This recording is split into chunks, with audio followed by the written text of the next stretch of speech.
On the 11th of November 2017, Tonga became the very first Tier 2 nation to officially beat a Tier 1 nation in the Rugby League World Cup. This is the story of how passion and pride triumphed over the odds while superstar players made important decisions to reshape the monopoly those Tier 1 teams have over the world. This is also part 1 of the Pacific Takeover, as I want to go into Samoa and their 2022 World Cup run as well. So if you want to see that, let me know down in the comment section. But today we're focusing on what I believe started it all back in 2017. Welcome to Harbour NRL. Let's kick off. In 2017, Tonga went from a Tier 2 powerhouse to a genuine contender, upsetting a traditional contender team, which ignited a Pacific revolution in the sport. So how did they do it? Well, it all started with a few bold decisions and one very big dream. Start Aussie and New Zealand players turning down their homeland Tier 1 nations to play for their heritage. Now, it goes without saying, but notable NRL players have always suited up for Tonga and Samoa in the World Cup. Whether that be because they didn't make the New Zealand and Australian teams, they only had Tongan or Samoan blood to begin with, or in a lot of cases, they were already well past their prime and gave their final years to their deeper heritage. But from the beginning, these Tier 2 nations simply did not have the talent to topple the Tier 1 juggernauts. But in 2013, Jason Taumalolo made the choice to represent his parents' heritage and play for Tonga over his birthplace in New Zealand, which was also in his prime, by the way, which many would say was the first real domino piece. It was a shock really, but I guess you could say he made it cool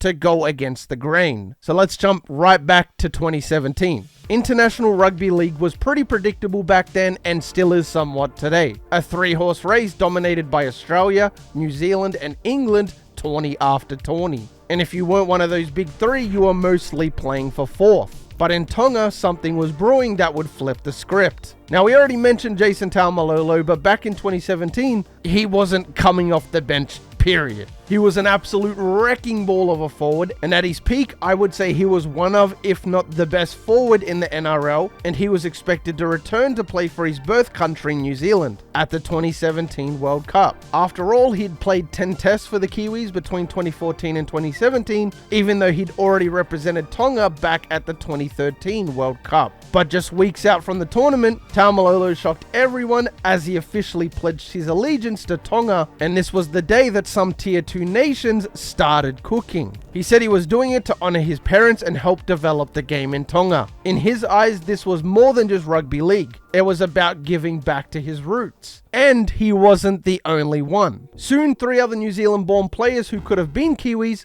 guys like Manu Mau, Siosiwa Tokiaho, and David Fustua, all switched allegiance to Tonga. Then came Andrew Fafita, a star Australian forward who had literally been in the Kangaroo squad in 2013, stunning everyone by turning down Australia after already being named in their 2017 squad to stand with Tonga. And in an instant, Tonga's squad went from a group of young guns playing for 4th to a group of guys with some genuine superstars. These guys were giving up the chance to play for the defending World Cup champions to represent their small island heritage. After all, the team's name, Mate Ma Tonga, which literally means die for Tonga, proved too strong to take a more than likely 2017 World Cup win. This was huge because not only did Tonga take strong strides forward, but those Tier 1 nations were genuinely taking steps back. And this Tonga squad wasn't just a team. It was a family united by culture and pride. A World Cup buzz was finally brewing not just in Tonga, but in communities of Tongan expats in New Zealand and Australia. These players had lit a fuse and the explosion of support was immediate. When the team landed in Auckland before the tournament, it was a true rock star welcome. Around 3,500 fans flooded the airport at 2 a.m. just to greet the team, forcing Auckland Airport to set up a special section within the airport to cater for the large crowd. This is all before the team had even played a game and had been knocked out in the group stage in 2013, subsequently letting Scotland advance. From what I gather, Tongans take pride seriously, and this was as simple as an explosion of that national pride. red. And one fan summed it up perfectly. Those players turned down big paychecks from tier 1 teams to wear the Tongan jersey, and that showed that culture was more important. The Aussie players took home 50k for winning it all, whilst the Tongan players took home 500. So the fans were all in, 100%. They painted the town red. Even people who weren't usually league fans joined the movement because it was about believing in something bigger. Still, the odds were stacked against Tonga in so many ways. Tonga's squad also had to hop around different countries for their games, going to Australia, to New Zealand and back,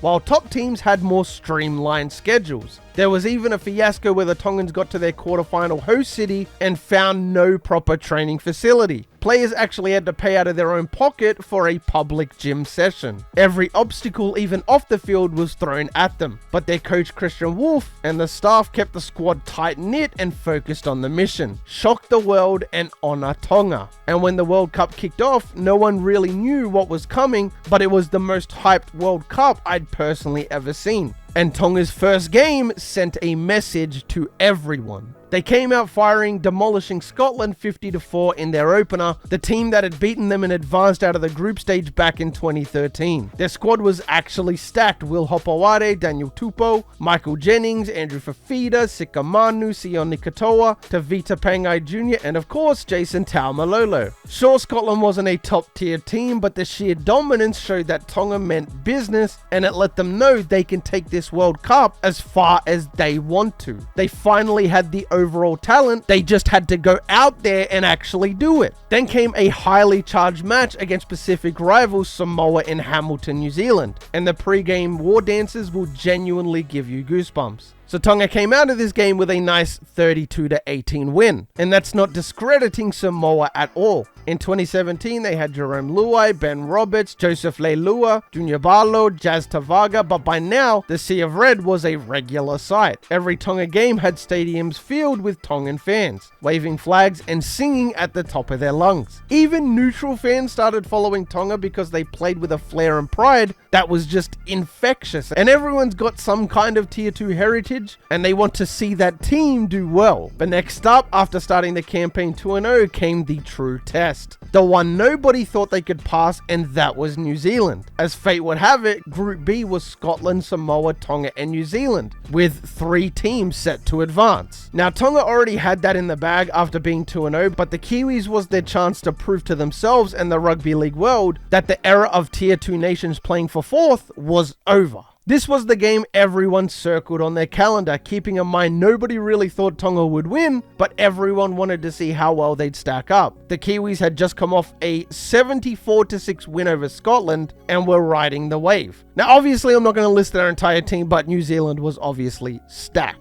RTS, Sean Johnson, Big Nelson, Fanoa Blake, Adam Blair, you get the picture. Historically, a team like Tonga wasn't supposed to have a chance here, and New Zealand had won the World Cup as recently as 2008, and they were playing on home soil in front of their own fans, although a lot of Tongans bought up the tickets too. The Kiwi media treated the game almost as a novelty, like good on Tonga for making it competitive, but the Kiwis will of course win. Even some Tongan supporters were just hoping the team would put up a fight and not get blown out. So game day in Hamilton, New Zealand, the stadium is packed, and incredibly, it felt like a home game for Tonga. There's red and white everywhere, Tongan flags in every direction, and the sound of Tongan hymns and Sipitao echoing. The players later said hearing thousands of their fans sing church hymns in unison gave them shivers before kickoff. It was the kind of goosebump atmosphere that they had against their clash with Samoa. But when the match started, reality hit hard. New Zealand came out strong, showing why they are a tier 1 powerhouse. By halftime, the Kiwis were firmly in control, with Tonga trailing 16-2, and it looked like the fairy tale might have already been over. The Tongan side had made some errors and the Kiwi defense was holding, and a lot of us watching thought, okay, Tonga's had a great run, but this is where the big boys take over. Even the Tongan crowd, as loud as they were, went a bit quiet and anxious about the second half. But then came the comeback, and it was nothing short of a spectacle. Out of nowhere, Tonga caught fire. We won't know exactly what happened at halftime or what the coach said, but they came out from the sheds with newfound belief and straight up outplayed the Kiwis. Lolohea put in a kick on last, and it was a try to David Fustua on the wing. 58th minute, Fustua goes in again off an amazing flick pass from Conrad Harrell.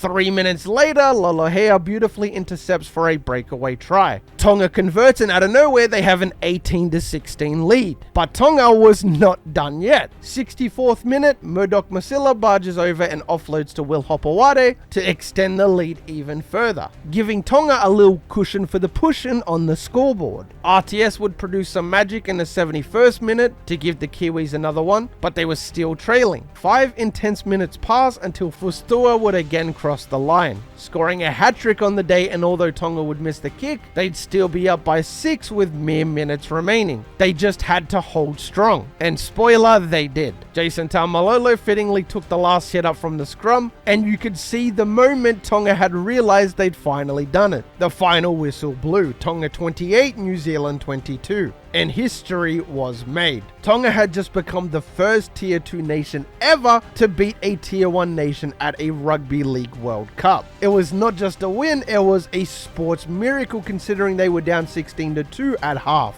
People in the stands were crying, strangers hugging each other, flags waving frantically. The Sea of Red had taken over Hamilton. Players were doing victory laps, holding the Tongan flag with tears in their eyes. Remember, some of these guys were Kiwis by birth, and they had just defeated the New Zealand national team they could have very well been playing for. Jason Taumalolo himself was seen wiping tears of joy, and he later said he had never experienced a feeling like that game. I genuinely believe that moment for Jason would have felt even better than a 2015 grand final win. Coach Christian Wolff in the press conference was asked if Tonga could go on and actually win the whole World Cup. He smiled and said, "I'm not going to say no. These guys are playing for something they really believe in." You could tell that belief was the difference. Tonga's win didn't happen by fluke, it happened because those players wanted it with every fibre of their being. A collective unit playing unselfishly for their families, for their culture, for Mate Ma Tonga. This Tongan team was for real. By topping Pool B, Tonga avoided Australia until a potential final, which suddenly didn't seem as impossible anymore. The game against the Kiwis was compared to some of the biggest upsets in sports history, which is a little bit of a stretch. Not to take anything away from Tonga here, but their team was genuinely good.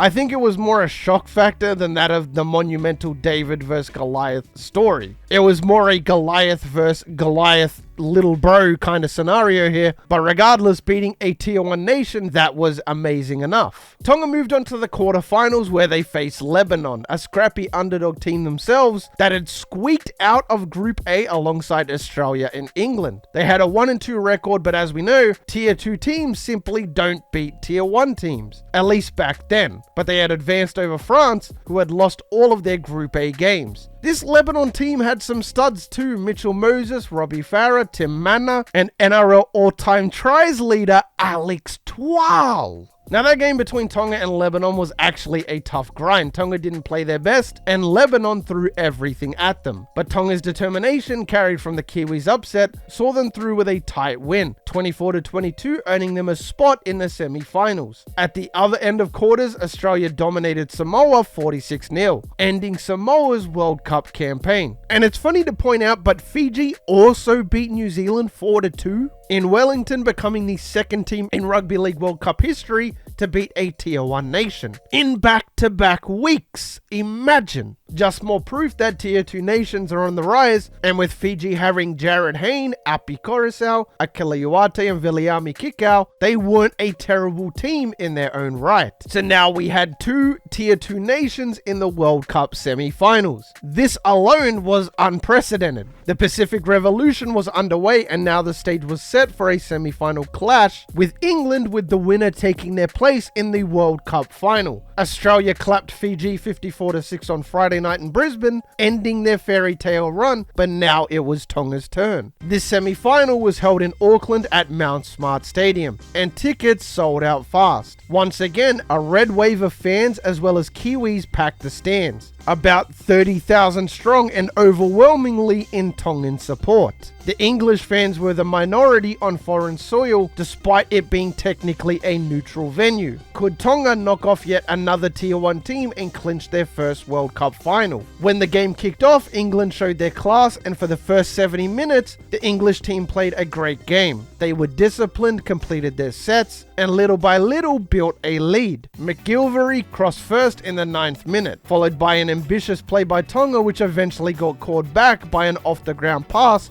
from Michael Jennings. Gareth Widdop crossed in the 15th minute, and things were starting to look bad for Tonga, just like the Kiwis game. A penalty in the 49th minute gave England 2 more, so they were 3 possessions up. Then, to add insult to injury, John Bateman crossed in the 66th minute, making the score 20-0, and the game was basically curtains. Some in the crowd were deflated, but here's the thing about Tongan fans. They never stopped believing, even at 20-0 down. You could still hear them cheering on, just like the Kiwis game, urging their team to keep going. And man, did the team respond. It might have just been a bit too late though. At the 71-minute mark, with nothing but pride on the line, Tonga finally broke through. Big Tavita Pangai Jr., the same guy who had been a wrecking ball all tournament, smashed over the try line, carrying English defenders on his back. And finally there was a glimmer of hope, but there was still a big lead to crack into. 76th minute, and the number 9 Havili scoots from dummy half and dives over the line for the second Tongan try. Now it's 20-12 with minutes left. Could it be? The Tongan crowd was basically operating at a constant deafening roar at this point, and England was suddenly on their heels, looking a little bit shaky. And then with 2 minutes on the clock, Jason Taumalolo puts a big fend on and lifts Luke Gale off the ground, barges through the defense and offloads to Lolohea, who raced in for another try. You could see it in Jason's face just how much this meant to him on the freeze frame before the offload. He really was just a different breed in this era, but moving on. Tonga dropped 3 tries in the span of 7 minutes, and now the score is 20-18 England. The stadium is in absolute chaos, and all it was going to take was 1 more try. England, who thought they had it in the bag, were now desperately trying to hang on as Tonga has 1 last shot. It's the final minute. Tonga gets the ball back and everyone's on their feet. Tonga throws the ball around, keeping it alive, trying to create that miracle moment. They get down to essentially the try line on the right edge with 1 last play.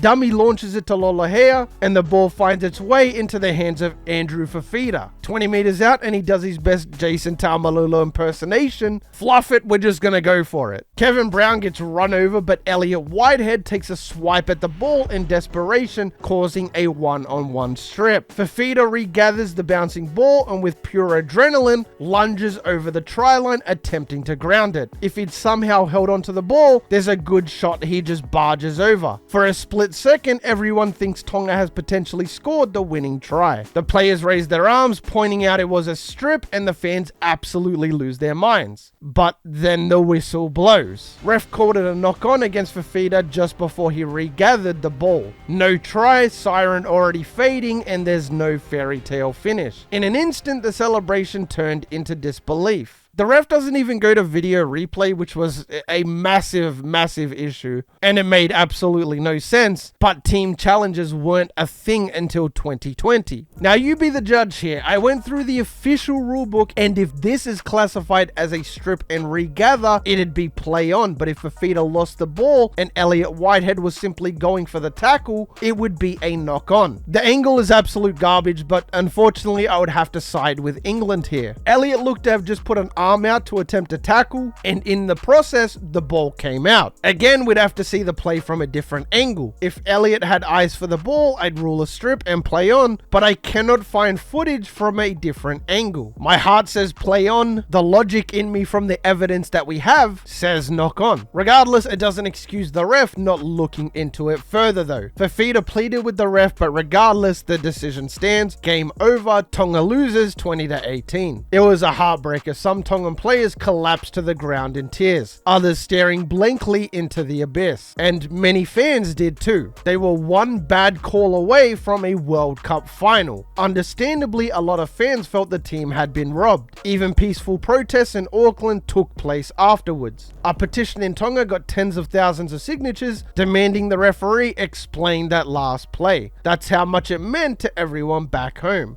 Yet amid the heartbreak, there was immense pride. The Tongan players walked around the stadium after the match to thank the Sea of Red in the stands. And what they saw were not just tears of sadness, but tears of joy. The fans gave them a standing ovation, chanting Mate Ma Tonga over and over. In their eyes, their team was still heroes. They had gone further than any Tongan team had ever gone, and they had done it with courage and honor. In fact, the very next day, hundreds of fans were waiting to welcome the team back as if they'd won the World Cup altogether. In Tonga, the squad would later be welcomed home like royalty. Literally, the King of Tonga bestowed honours on the team for their incredible World Cup performance. They didn't need a trophy to know they had achieved something historic, and Coach Wolf summed it up perfectly. He couldn't be prouder of his boys, and one Tongan supporter in Auckland probably spoke for everyone when he said, "We didn't lose, we just ran out of time." At least that's the feeling that the community had, that Tonga showed the world what they are made of, and that this was just the beginning. Tonga's World Cup run had already upended the rugby league hierarchy, but some skeptics thought it was a one-off. A lightning in a bottle story. The Tongan players and fans were determined to prove it wasn't. Over the next 2 years, Mate Ma Tonga continued to build on that success. The team stayed mostly together and they kept scheduling games against the best teams to show that 2017 was no fluke. There were challenges off the field, like in 2019, a dispute with the National Rugby League Administration in Tonga led to the team temporarily competing under the name Tonga Invitational 13. It was basically the same team with Katoni Staggs in the halves and Whanoa Blake as the prop, just without the official federation backing. Now, if beating New Zealand was considered shocking, beating Australia was viewed as virtually impossible. The Australian Kangaroos are the kings of rugby league. They'd won a lot since the very beginning, and they boast a roster of superstars from top to bottom. But at that point, Australia had not lost to a team outside of the Big Three since 1978. That's 41 years of dominance over all Tier 2 nations. But Tonga, of course, doesn't scare easy anymore. A game was set for the 2nd of November 2019 at Eden Park in Auckland. A double-header event, with Tonga vs Great Britain one week and Tonga vs Australia the next. Tonga actually knocked off Great Britain in round 2, which is a notable win on its own, but that was just the warm-up. The big one was Australia. In the lead-up, many respected Tonga, but still gave them little chance. Australian media were friendly but confident their mighty Kangaroos would be too strong. Game night at Eden Park was like a Tongan takeover in the stands. Over 25,000 fans packed the stadium, and at least 3/4 of them were draped in red. And of course, the crowd was as lively as ever. Australian players later admitted the atmosphere was intimidating. There used to be games, but this felt different. From the kickoff, you could tell Tonga weren't intimidated. In fact, they would score first. Tonga's fullback Will Hopewade sneaked over for a try in the 20th minute. And when Hopewade scored, Eden Park erupted. Tonga up 6-0, and it set the tone of the game. The Roos couldn't just have a chill out session, they had to wake up and they had to do it quick. But of course, the Roos are champions for a reason. They regrouped and struck back with 2 quick tries, one by Jack Whiten in the 26th minute and one by Paul Vaughan in the 30th minute. Heading into the sheds, the Aussies had bounced back, making it 12-6. Now, a 6-point lead isn't much, obviously, but heading into the sheds down to Australia of all teams is a nightmare.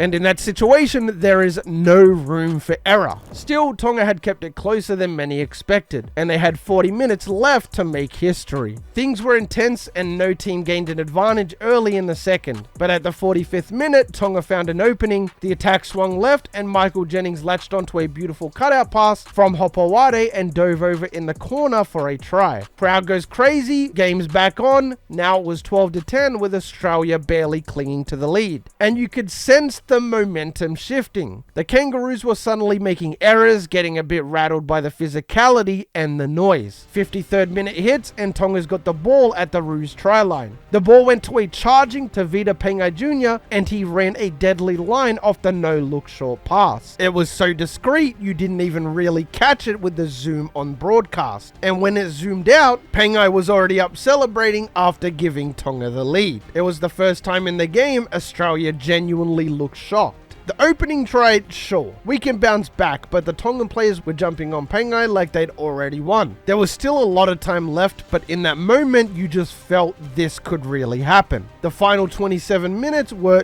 do or die. Australia threw everything at Tonga's defense and had some good cracks at scoring, where even Gerbo put in a grubber that nearly led to a Fox try. In the 65th minute, Cherry Evans got popped, which led to Daniel Tupou taking off. Time and time again, Tonga stood to the challenge and often turned their goal line defense into attack. Lolahea claimed a try in the 70th minute, which was denied, but it showed that this Tongan side did not back down after taking the lead. They were still playing like they were down with minutes to go, like they had done in the past multiple times. With each minute, the belief grew. Roos had one more crack in the 79th minute until an error that Michael Jennings jumped on. And finally, after what felt like an eternity of Australia desperately attacking, the siren sounded. Full time. Tonga 16, Australia 12. It had actually happened and the Kangaroos had fallen, defeated by Tonga in one of the greatest upsets in rugby league history. It wasn't a World Cup game, but it didn't need to be. Even Jason Taumalolo, who had won a premiership in 2015, said this victory with Tonga ranked even higher. It wasn't just a game, it was pride, redemption, and validation all in one, and for Australia, it was a dark day. A decade earlier, Tonga wasn't even considered remotely being on the same level, and now they toppled the best team in the world. No longer could anyone dismiss the Pacific nations as second-tier pushovers. Tonga had proven that a tier 2 team with enough heart and talent could beat the very best, and the win was hailed as one of the greatest performances in rugby league history. It breathed new life into international rugby league, which had at times been criticized as predictable. Suddenly fans were excited about what international footy could become. The sports bosses took notice too. There were calls to give Tonga more games, more funding, and ensure these Pacific underdogs get the spotlight that they deserve. Perhaps the most lasting effect was the inspiration it proved to other players of Pacific heritage. Seeing Tonga succeed made so many young players proud of their roots and eager to represent their homelands. In the years that followed, we saw a wave of talent pledging to Pacific teams, and by 2022, Samoa had managed to make the World Cup final, powered by stars who, just like Taumalolo and Fafita, chose heritage over Tier 1 glory, a path blazed by the Tongan Revolution in 2017. But again, the Samoa finals run is a part 2 if you guys want to see it. The Pacific revival was in full swing. It truly was a rugby league's renaissance led by Tonga's example, and the Tongan fans remained as passionate as ever. Every time Tonga played, whether in Auckland, Sydney, or even in Tonga's small home stadium, the sea of red followed. These supporters became famous in the rugby league world for their voices, song, and unyielding loyalty. They even have a saying now, Tonga isn't a team, it's a nation on the field. When the players do their sipi tau before a game, you can see the pride in their eyes, and they know they're carrying their people with them. As one Tongan journalist wrote, the team became a flashpoint for cultural pride, proof that a small island nation can punch well above its weight on the global stage. In a short period, Tonga completely transformed international rugby league. They went from being underestimated underdogs to bona fide giant killers. With minimal resources but maximum heart, they take on the world's best and leave everything on the field. They made World Cup history by beating New Zealand, nearly made the final in an unforgettable thriller, and then followed that up by conquering Australia on the main stage. This whole saga is a friendly reminder that in sports, pride can be just as important as size and resources. Tonga shook up the rugby league world, and the revolution alongside Samoa is only getting started. Regardless, one thing's for sure, the Pacific tides are rising and the Tier 1 nations have to watch their backs. Because if a small island nation can topple the kings of the sport, what other surprises are ahead in the international rugby league world?